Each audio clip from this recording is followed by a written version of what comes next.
Good afternoon, dear student. Today also we are going to continue the electromagnetic field. अब तक अपन ने 2 lecture देखे थे जिसके अंदर में अपन ने पहले क्या समझा था वो समझ लो। पहला लेक्चर था कि ईएमएफ क्या है, उसके बारे में अपन ने इंफॉर्मेशन दी कि what is mean by EMF and how EMF is going to be fabricated. अब फिजिकल एनालिसिस ईएमएफ में किस तरीके से होता है, उसके लिए किस टूल का इस्तेमाल होता है, वो अपन ने अपने अपने पहले लेक्चर में देखा था। दूसरे लेक्चर में एक्चुअल टूल को एक्सप्लोर करने के लिए that is review of vector analysis के टाइटल के अंदर अपन ने यूनिट नंबर 1 की शुरुआत की। इसमें अपन ने डिफरेंट चीज़ें समझ ली कि वेक्टर क्या होता है, स्केलर क्या होता है, यूनिट वेक्टर क्या होता है, वेक्टर की एडिशन कैसे होती है, और उसके रूल्स क्या है। एक न्यूमेरिकल भी अपन ने देखा था बेसिक। अभी नए सिलेबस के अंदर में जो वेक्टर के ऊपर के न्यूमेरिकल है उसको एक्चुअली निकाल दिया गया है। फिर भी मैंने आपको पिछले लेक्चर में वो इसलिए पढ़ाया कि you must be able to know the basics of vector. कल जाके अगर न्यूमेरिकल पूछा भी गया समझ लो तो आपको सॉल्व करके आना चाहिए। और यहाँ पे ही नहीं, अगर इन जनरल आप कोई भी एग्जाम देने बैठे, कोई भी टेक्निकल एग्जाम देने बैठे, तो ईएमएफ एक इंपॉर्टेंट सब्जेक्ट है और उसके ऊपर के न्यूमेरिकल में वेक्टर जरूर पूछा जा सकता है। इसीलिए मैंने वो आपको पढ़ाया। Intendedly it may not be use for the university examination, but we are not learning this subject for the sake of university examination only. We are preparing ourselves for the any of the competitive examination we are going to prepare on the basis of this syllabus. Okay. Today I am moving towards another topic, that is coordinate system. Another very important topic. आप इसके ऊपर एक theory question expect कर सकते हो और numerical point of view तो ये सबसे जरूरी है। कोऑर्डिनेट सिस्टम होता क्या है, सबसे पहला क्वेश्चन अपने सामने है। अगर मैं उसको टेक्निकली पढ़ता हूँ तो in an electromagnetic theory to analyse the 3 dimensional geometry we have the coordinate system. मतलब इलेक्ट्रोमैग्नेटिक फील्ड के अंदर में या इलेक्ट्रोमैग्नेटिक थ्योरी के अंदर में किसी भी 3 डायमेंशनल चीज को ज्योमेट्रिकली एनालाइज करने के लिए या समझने के लिए जिस सिस्टम की इस्तेमाल की जाती है उस सिस्टम का नाम है कोऑर्डिनेट। जैसे अगर मैं हवा में बात करूँ, ये मेरे हाथ में एक पॉइंट, ये पॉइंट अगर मैं इसको पॉइंट बोलता हूँ, it is a space which I am calling it as a point. तो ये जो पॉइंट है ये 3 डायमेंशनली अगर मुझे रिप्रेजेंट करना हो तो किस कोऑर्डिनेट सिस्टम के अंदर मैं इसको रिप्रेजेंट कर सकता हूँ। अब अभी के लिए अपने दिमाग में यही चीज आई होगी कि सर किस कोऑर्डिनेट सिस्टम के अंदर रिप्रेजेंट कर सकता हूँ का मतलब क्या है कि भाई am I going to represent this as something value. Yes. तो अब अगर आप जिस भी रूम में बैठे, देखो अपना सब्जेक्ट जो है वो थोड़ा सा 3 डायमेंशनल है। तो जितना अच्छे से मैं फिजिकली प्रैक्टिकली क्लास के अंदर में तुम लोगों को पढ़ा सकता था, उतना अगर मुझे यहाँ पे पढ़ाना है तो मुझे आपका एक सपोर्ट लगेगा कि जो भी चीज़ें मैं बोलता हूँ वो आपको आपके बैठे हुए जगह पे जहाँ पे आप वीडियो देख रहे हैं वहाँ पे इमेजिन करनी। क्योंकि electromagnetic field is understood only by those people who has a great sense of imagination, and imagination will not going to be developed in 1 day or 2 day. You have to continuously work on it. जिस भी चीजें जो भी चीजें मैं बोलता हूँ कि ऐसा सोचो वैसा सोचो, तो आप सोच के देखो वो चीज। पहले पहले कनेक्ट करने में क्या है, थोड़ा टाइम लगे, पर कुछ दिनों के बाद आप आसानी से कनेक्ट कर जाए। तो मेरा अभी कोऑर्डिनेट सिस्टम को एक्सप्लेन करने का एक तरीका है जो मैं आपको एक्सप्लेन करता हूँ। जैसे आप जिस भी रूम में बैठे होंगे, ठीक है, आपका फैन होगा आपके रूम के अंदर में, ठीक है। अगर मैं आपको पूछता हूँ कि आपके रूम के अंदर में जो फैन है वो 3 डायमेंशनली उसको आप मुझे रिप्रेजेंट करके दो, तो आप बोलेंगे ये सर क्या है 3 डायमेंशनली रिप्रेजेंटेशन का मतलब क्या है। तो 3 डायमेंशनल का रिप्रेजेंटेशन का मतलब ये है कि वो अगर आप कि आपकी अगर रूम बनी है, ठीक है, आपकी अगर क्लास रूम बनी है तो वो रूम बनी कैसी होगी, 3 डायरेक्शन में। एक वॉल फ्रंट में जाएंगी, मतलब 2 वॉल आमने सामने होगी, 2 नीचे ऊपर होगी और 2 साइड वॉल्स होंगी। तो आमने सामने की वॉल्स को अपन अगर एक्स मानते हैं, ये डिस्टेंस जो है फर्स्ट वॉल से लेके आखिरी के वॉल, उसको अगर एक्स मानते हैं, साइड वॉल्स को अपन अगर वाई मानते हैं, और ऊपर के वॉल्स को, जो नीचे और ऊपर की वॉल्स है रूम की, 6 वॉल्स तो रूम के अंदर में सबको मालूम है, तो नीचे और ऊपर की वॉल्स को अपन जेड मानते हैं। तो ऐसा मान लेते हैं कि रूम की शुरुआत आपकी ये रूम ये साइड से हुई, ठीक है। वो रूम आपके लिए x इज इक्वल टू 0 हो गया, वो वॉल आपके लिए x इज इक्वल टू 0 हो गया, और आपका सामने का wall x is equal to infinity हो गया। वैसे ही y के लिए इधर का जो डोर के बाजू में रूम है वो y इज इक्वल टू 0 हो गया, और अपोजिट वाला जो है वो y is equal to infinity. नीचे वाला है वो z इज इक्वल टू 0 हो गया, और ऊपर वाला जो है वो z is equal to infinity. तो मतलब आपको अगर मैंने बोला कि सर एक्स वाई जेड का ओरिजिन ढूंढ के दो, तो आप कहाँ पे जाएंगे, वो डोर जहाँ पे शुरू हुआ है। अब उस डोर पे जाके आप खड़े हो गए। उस डोर पे खड़े होने के बाद आपने ये देखा कि आप एक्स के भी स्टार्टिंग में है, मतलब पहले वॉल में है, वाई के भी पहले वॉल में है, और जेड के भी पहले वॉल में, मतलब नीचे के वॉल में। तो वो पॉइंट आपका X is equal to zero, Y is equal to zero, Z is equal to zero. अगर आपके रूम में फैन कहीं तो भी बीच में लगा, फैन तो बीच में ही लगा होगा, तो आप उसको ढूंढेंगे तो कैसे ढूंढेंगे? आपको एक्स से, मतलब आपके पहली वॉल से थोड़ा सामने आना पड़ेगा। मान के चलो आप 10 मीटर सामने आ गए, ठीक है। फिर आपको वाई से, मतलब आपके इस साइड के पहली वॉल से थोड़ा इधर आना पड़ेगा, ठीक है। मान के चलो आप इधर आ गए, मतलब देखो समझो, वॉल के डोर के अंदर आ गए आप एक्स से 10 मीटर सामने, वाई से 5 मीटर इधर, और फैन आपको सीधा आपके ऊपर दिख गया, तो ऊपर आप गए 10 मीटर ऊपर, समझ।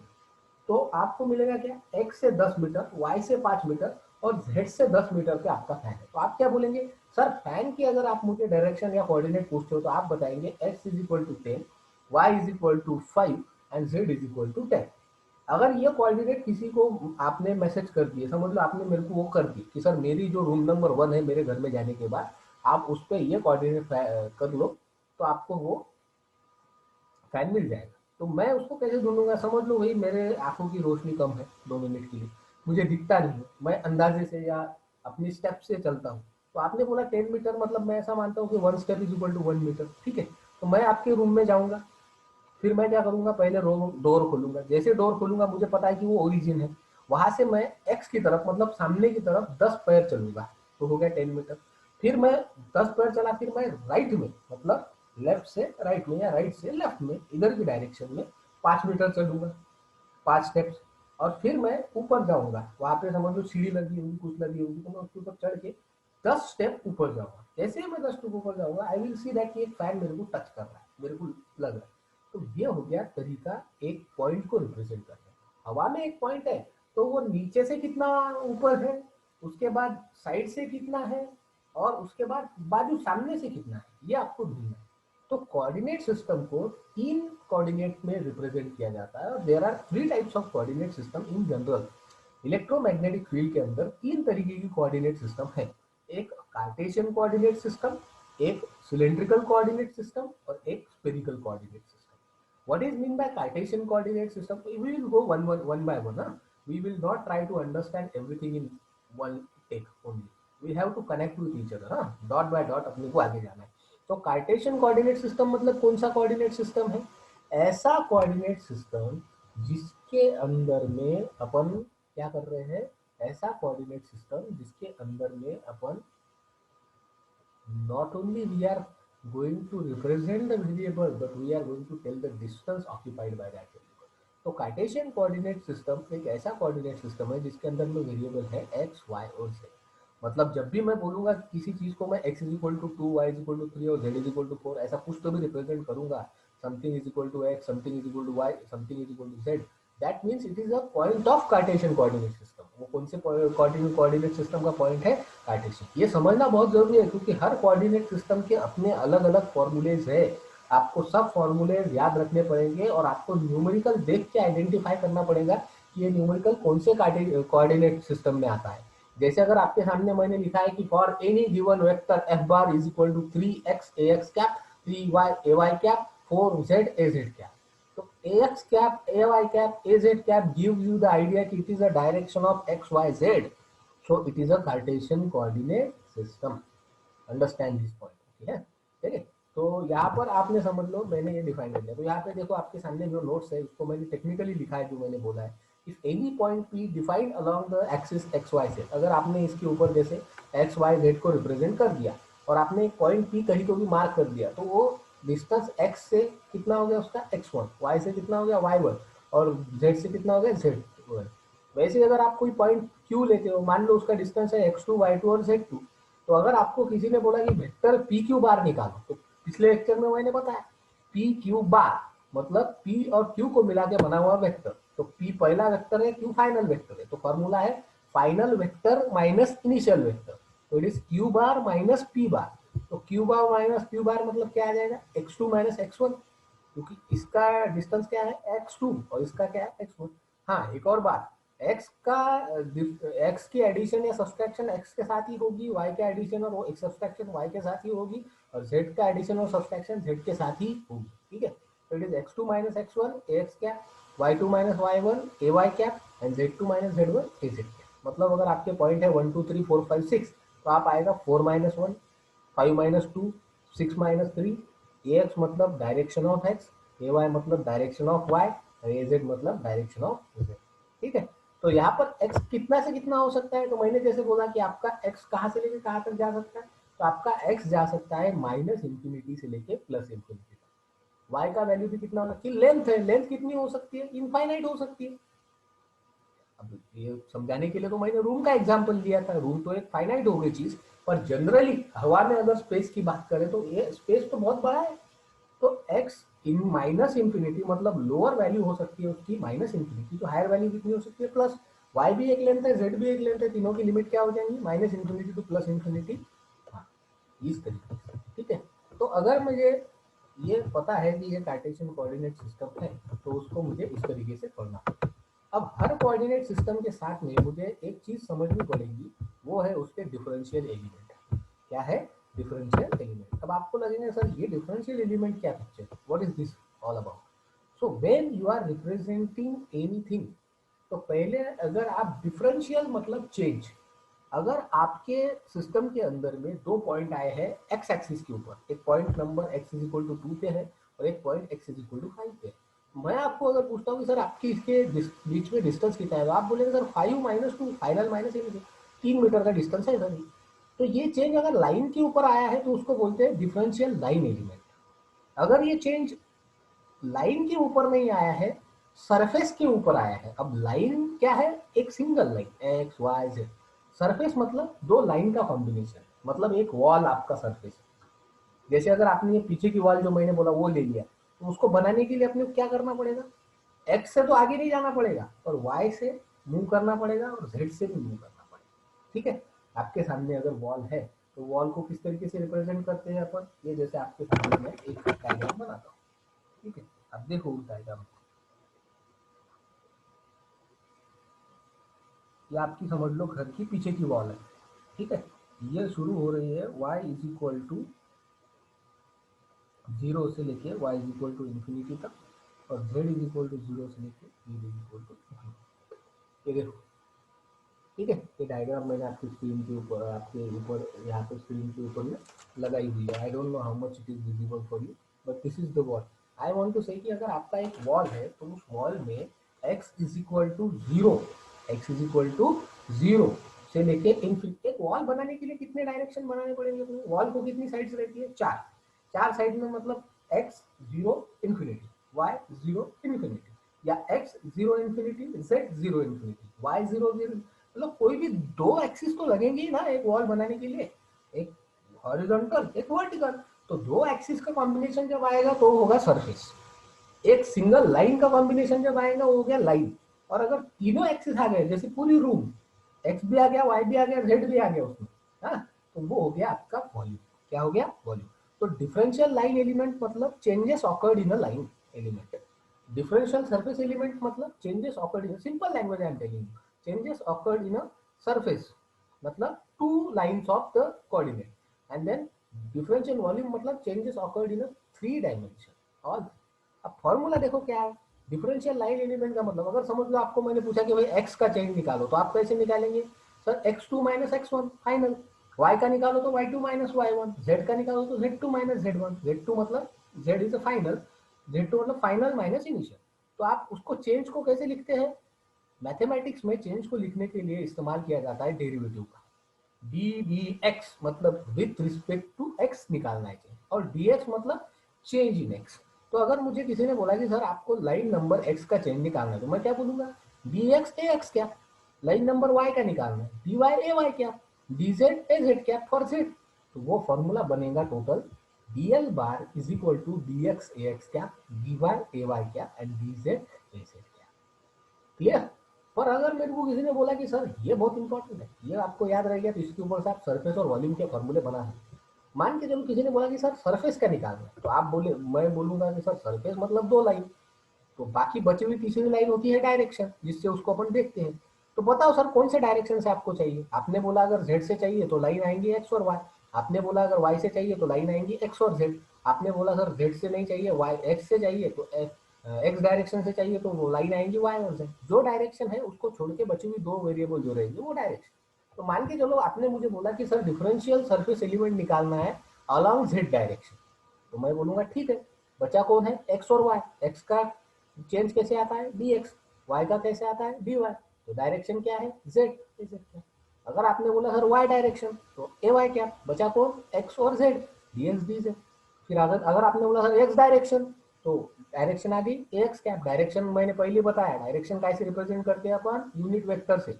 अगर मैंने बोला डायरेक्शन एक्स तो ए एक्स क्या, डायरेक्शन वाई तो ए वाई क्या, डायरेक्शन जेड तो ए जेड क्या, तो ये आ जाएगा D Y D Z A X क्या। ठीक है। और वॉल्यूम मतलब उसमें तो तीनों आ गए, तीनों मतलब D X D Y D Z, इसको डायरेक्शन नहीं रहती है। वॉल्यूम मतलब किसी रूम को आप किसी भी तरीके से, आप एक रूम को कोई भी एंगल से, बाहर से भी देख सकते हैं, अंदर से भी देख सकते हैं, तो इसीलिए इसको स्केलर क्वांटिटी बोला जाता है। ठीक है, तो ये हो गए तीन फॉर्मूले जो आपको हमेशा के लिए याद रखना है कार्टेशियन कोऑर्डिनेट सिस्टम के अंदर। दूसरी जो कोऑर्डिनेट सिस्टम है वो सिलेंड्रिकल है। अब फर्क क्या है, उसमें तीन वेरिएबल कौन से थे, एक्स वाई जेड, इसमें तीन वेरिएबल है रो फाई से। अब सिलेंड्रिकल मतलब क्या, क्यों नाम ऐसा दिया है, रीजन तो होगा कुछ ना कुछ।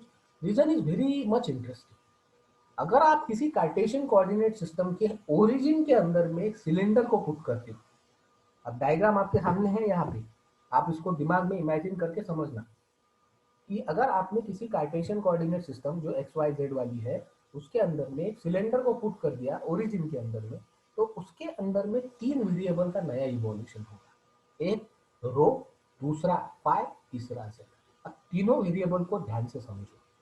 रो मतलब radius of cylinder, what is mean by rho, the radius of cylinder. इस सिलेंडर का जो टॉप होगा या बॉटम होगा, इसको जो सर्कुलर, सिलेंडर का टॉप या बॉटम क्या होता है, सर्कुलर, तो उसको सर्कल का जो रेडियस होगा वो डिफाइन किया जाएगा रो से।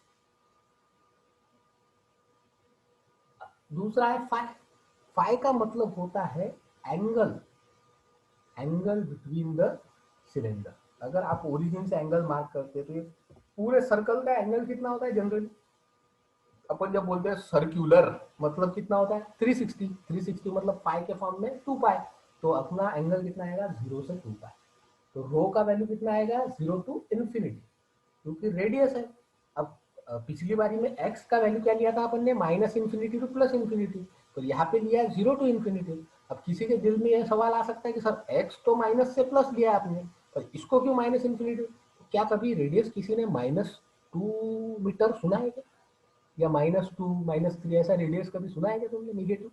लेंथ सुना, -4 मीटर लेंथ का मतलब पीछे की तरफ 4 मीटर, आप जहां से खड़े हो ओरिजिन पे उसके पीछे जाओ। पर सर्कल में माइनस रेडियस कभी नहीं होती, इसीलिए रेडियस की मिनिमम वैल्यू कितनी होगी, एक्चुअली मिनिमम तो 0.0001 होगी, पर लोएस्ट वैल्यू क्या होगी 0, तो हाईएस्ट वैल्यू क्या होगी इन्फिनिटी। तो रो का वैल्यू कितना हो गया 0, हाईएस्ट वैल्यू इन्फिनिटी। पाई का एंगल है तो 0 टू 2 पाई, और जेड है लेंथ। जेड मतलब लेंथ मतलब हाइट ऑफ दैट सिलेंडर। जो आपने सिलेंड्रिकल कोऑर्डिनेट सिस्टम बनाई, उसमें उसके ऊपर का और नीचे के सर्कुलर पार्ट का रेडियस होता है रो, एंगल होता है फाई, और उसका हाइट, उस सिलेंडर का हाइट होता है जेड। जेड मतलब लेंथ है, तो लेंथ फिर से माइनस इंफिनिटी प्लस इंफिनिटी। अब इसके आपको तीनों डिफरेंशियल एलिमेंट लिखने हैं, differential line element, differential surface element and differential volume. तो लाइन का मतलब अब निकालते हैं। अब पिछली बारी में डायरेक्शन में चेंज कैसे कैसे आया था, या तो एक्स के ऊपर चेंज आएगा तो D X A x, Y के ऊपर आएगा तो डी वाई ए वाई, और जेड के ऊपर आएगा तो D Z A Z. Correct. अब यहाँ पे एक्स वाई जेड नहीं है, यहाँ पे रो फाई जेड, तो रो के ऊपर आएगा तो D rho A row, phi के ऊपर आएगा तो डी फाई ए फाई, और जेड के ऊपर आएगा तो डी जेड ए जेड। ऐसा फॉर्मूला आना चाहिए। तो फॉर्मूला क्या आना चाहिए, रो के लिए D rho A row, phi के लिए डी फाई ए फाई, और जेड के लिए डी जेड ए जेड। पर फॉर्मूला में थोड़ा चेंज है, ये तो डी रो ए रो है, कोई प्रॉब्लम नहीं, और ये डी जेड ए जेड भी है। सिर्फ प्रॉब्लम यहाँ पे आया कि डी फाई ए फाई नहीं है, it is rho D phi A phi. और ऐसा क्यों, तुम्हारे को लगेगा ऐसा क्यों, लेंथ आप चेंज किसके ऊपर निकाल लो, लाइन के ऊपर, डिफरेंशियल लाइन एलिमेंट। रो रेडियस है मतलब लेंथ है, मतलब लाइन। जेड तो हाइट है मतलब लाइन, पर क्या एंगल लाइन है, नहीं। तो अगर एंगल को आपको लाइन में मतलब आर्क में कन्वर्ट करना है, तो आपको एक फॉर्मूला का इस्तेमाल करना पड़ेगा, angle is equal to arc upon radius. तो एंगल कितना है आपका D phi, change in angle कितना है डी फाई, आर्क कितना है वो निकालना है, और रेडियस कितनी है आपकी rho, rho is radius of cylinder. तो फॉर्मूला हो जाएगा arc is equal to rho into D phi, इसीलिए चेंज में यहाँ पर आएगा रो डी फाई। समझ में? ये फॉर्मूला आपको याद होना चाहिए, D rho A rho cap, rho D phi A phi cap and D Z A Z. तुम्हारे दिमाग में 1 मिनट में फॉर्मूला अगर कहीं भूल भी गए तो अपने को इतना तो पता है कि सिलेंड्रिकल मतलब 3 coordinate rho phi Z, D rho A rho, D phi A phi, D Z A Z. एक एक बार डी रो को एक एक बार एक एक को देखो। डी रो मतलब, रो मतलब रेडियस, रेडियस मतलब लेंथ, चलेगा। डी फाई मतलब एंगल, एंगल के लिए नहीं चलेगा डायरेक्ट, एंगल के लिए फॉर्मूला किसका आएगा आर्क का, तो आर्क मतलब उसको रो से मल्टीप्लाई, खत्म। Rho D phi A phi and then D Z को लेंथ है, डी जेड। अब इस पर से तुमको बनाना है सरफेस, सरफेस का बनाने का तरीका मैंने तुमको समझा दिया। अगर मैं तुमको बोलता हूँ कि ये डीएल बार से डीएस बार सरफेस एलिमेंट निकालो जेड के लिए, तो जेड का वेरिएबल छोड़ के बाकी दोनों वेरिएबल कौन है, डी रो, रो डी फाई, तो rho D phi D Z और रो डायरेक्शन। ठीक है, आया समझ में? अगर मैं बोलता हूँ कि फाई डायरेक्शन, तो ए फाई क्या, तो फाई वाले को छोड़ दो, D rho D Z, D rho D Z. अगर मैं बोलता हूँ तुमको जेड डायरेक्शन में निकालो, तो जेड वाले डी जेड को छोड़ दो, बाकी दोनों के multiplication rho D phi D rho, तो rho D phi A Z क्या, that's it। और वॉल्यूम में तीनों आ गए, D rho D phi and D Z, D rho D phi D Z, that is rho D phi. ये तो scalar है तो इसको डायरेक्शन नहीं होगा। ठीक है। और थर्ड कोऑर्डिनेट सिस्टम होता है तुम्हारा स्फेरिकल कोऑर्डिनेट सिस्टम। ये लेक्चर मैं इस पॉइंट के साथ में खत्म करने वाला हूँ, spherical coordinate system. Any point P is represented, अब जैसे पहले कार्टेशियन में मैंने रिप्रेजेंट किया था एक्स वाई जेड को, उसके बाद रेक्टेंगुलर सिलेंड्रिकल में मैंने रिप्रेजेंट किया था रो फाई जेड को, और स्फेरिकल में मुझे रिप्रेजेंट करना पड़ेगा तो आर थीटा फाई। क्या रिप्रेजेंट करना पड़ेगा, आर थीटा फाई। तो पहले अपने को यह समझना पड़ेगा आर थीटा फाई क्या है। फाई तो वही है जो पिछली बारी में था, एंगल ऑफ सर्क्यूलर पार्ट जिसकी लिमिट कितनी है 0 to 2 पाई। स्फीयर मतलब क्या होता है, स्फीयर को अगर मैं इमेजिन करूं तो एक सिंपल तरीके से मैं इमेजिन कर सकता हूं, जिसका ऊपर का जो पार्ट है वो आधा सिलेंड्रिकल है और नीचे का जो पार्ट है वो फुल सिलेंड्रिकल है। वो कुछ उस तरीके के स्ट्रक्चर को अपन स्फीयर बोलते हैं। तो ऊपर का जो है वो आधा है, तो उसका मतलब उसका रेडियस भी अलग हो जाएगा, रो तो नहीं होगा। तो ऊपर के जो पॉइंट है उसकी रेडियस को नाम दिया गया है आर। थीटा मतलब ऊपर का सेमी सर्कल का एंगल, और फाई मतलब नीचे का कंप्लीट सर्कल का एंगल। तो नीचे का कंप्लीट सर्कुलर है, ऊपर का हाफ सेमी सर्कुलर है। आर मतलब दोनों की रेडियस है, थीटा मतलब ऊपर का एंगल, फाई मतलब नीचे का एंगल। तो आर क्या हो गई, रेडियस, रेडियस का फॉर्मूला क्या है 0 to इन्फिनिटी, सॉरी रेडियस की लिमिट क्या है 0 to इन्फिनिटी। थीटा ऊपर के सेमी सर्कल का है, सेमी सर्कल मतलब कितना डिग्री होता है 180 डिग्री, 180 डिग्री मतलब पाई, तो ये जाएगा 0 to पाई। और फाई तो कंप्लीट सर्कल का है, तो इसे 0 to 2 पाई। फॉर्मूला बना डी आर ए आर क्या, आर थीटा के लिए फॉर्मूला कैसे आएगा, डी आर ए आर क्या, डी थीटा ए थीटा का, डी फाई ए फाई क्या।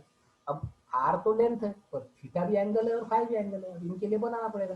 तो इसके लिए आर से मल्टीप्लाई करना पड़ेगा। तो पिछली बारी में रो रेडियस थी तो रो से मल्टीप्लाई किया था, इस बारी में आर रेडियस है तो आर डी थीटा, और यहाँ पे एक एडिशनल टर्म आई है साइन।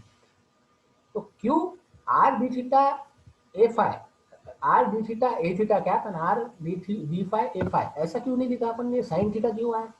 अपने को इन दोनों में अगर अपन सेम लिखते थे are D theta A theta क्या, अपन are D phi A phi क्या, तो दोनों के दोनों क्या हो जाते थे एंगल, पर दोनों के दोनों एक ही सर्कल के एंगल होते थे। क्या वो दोनों सेम सर्कल के एंगल है कि अपोजिट सर्कल के एंगल है, ऊपर वाला सेमी सर्कल है नीचे वाला फुल सर्कल है, दोनों एक दूसरे के क्या है अपोजिट। और ट्रिग्नोमेट्री में अपोजिट सर्कल के एंगल्स को दिखाने के लिए जो फॉर्मूला इस्तेमाल होता है या जो फंक्शन इस्तेमाल होता है वो साइन है। तो इसीलिए ओरिजिनल कौन है, इट इज स्फेरिकल की कोऑर्डिनेटर में ऊपर वाला, जो जिसने स्पेयर किसने बनाया है। अगर अपन ऊपर वाले सिलेंडर को आधा काटते ही नहीं तो वो तो सिलेंडर रहता था ना, स्पेयर नहीं बनता था। तो स्पेयर बनाया ऊपर वाले ने, ऊपर वाला मतलब सेमी सर्कल, सेमी सर्कल मतलब थीटा। तो R D theta A theta original formula लेगा और उसका अपोजिट लेगा R sine theta D phi, मतलब आर डी फाई का अपोजिट साइन। अब निकालो इसकी सरफेस, फॉर्मूला सेम है। अगर मैंने बोला कि चलो फाई डायरेक्शन में निकालो, तो फाई वाले टर्म को छोड़ दो, इन दोनों को लो, R D theta D R क्या, ये फाई है, R D theta D R क्या, ये फाई क्या। फिर अगर मैंने बोला थीटा वाले डायरेक्शन में निकालो, तो थीटा का मैग्नीट्यूड छोड़ दो, इनके मैग्नीट्यूड लो, D R R sine theta D phi और मल्टीप्लाइड बाय थीटा का डायरेक्शन। और अगर मैंने बोला कि भाई आर डायरेक्शन में निकालो, तो ए आर क्या डायरेक्शन जिसका है उसका यूनिट वेक्टर, उनका मैग्नीट्यूड छोड़ के बाकी दोनों का multiplication, R D theta R sine theta, तो R R R square sine theta D phi, like this. ये आ गया उसका फॉर्म। और वॉल्यूम का क्या आएगा, तीनों के मैग्नीट्यूड का मल्टीप्लीकेशन, मैग्नीट्यूड इनटू डायरेक्शन है ना वेक्टर लिखने का तरीका। तो D R R D theta R sine theta D phi, तो it is D R D theta D phi R R sine theta, मतलब R square sine theta D R theta D theta. तो लिख के पढ़ के देख लें, आगे समझ में। इस तरीके से अपन क्या करते हैं, तीनों कोऑर्डिनेट सिस्टम को क्या करते हैं, रिप्रेजेंट करते हैं। ठीक है। अब अगले इसमें मैं क्या करूंगा, आपको इसके रिलेशनशिप पढ़ाऊंगा कि अगर समझ लो आपको एक कोऑर्डिनेट सिस्टम को दूसरे कोऑर्डिनेट सिस्टम में क्या करना है, कन्वर्ट करना है, तो अपन किस तरीके से कन्वर्ट कर सकते हैं। ठीक है। उसके बाद फील्ड क्या होती है, फील्ड के टाइप क्या है,